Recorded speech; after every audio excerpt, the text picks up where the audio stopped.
I would like to address some of the member of the public's concern about the food standards, the cushioning of prices and provision of food during a food crisis, and also about the climate in Singapore in terms of growing food crops. Firstly, about the food labeling, we understand that you would like to have a standard that companies will have to meet in order for the food to be sold commercially in Singapore. However, that is too high a requirement if we were to talk about healthy foods, because as we all know, not all food sold in supermarkets or anywhere else is entirely healthy. That is why we have the healthier choice label that's currently being used. It is to acknowledge food products that are just healthier within their own categories.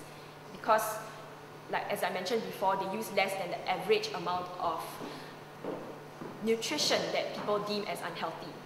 And so, I would like to clarify that the opposition is proposing to have a healthier food choice labels for foods within categories to recognize that this particular food product from a particular brand is healthier than most in its own category, which is to encourage consumers to buy their products with discretion, and also to have a healthy food label to show that this food product is healthy no matter whether it is produced from this company or not. For example, Yakult.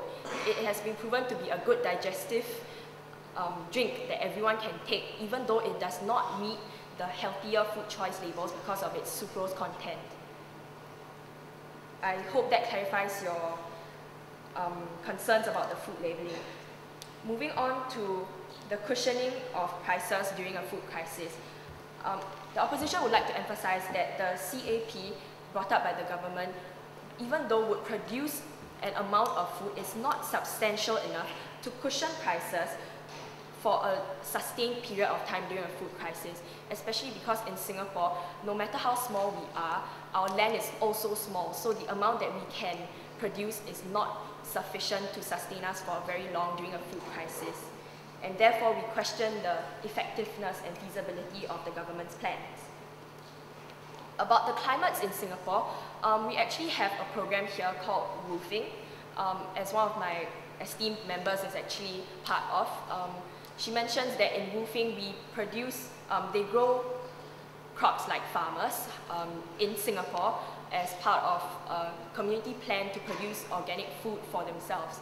And so it has been proven, and it's possible to grow different food crops in Singapore, especially because we're near the equator and the climate here is suitable for tropical fruits and foods. I hope that has cleared your concerns. And thank you, Mr. Speaker.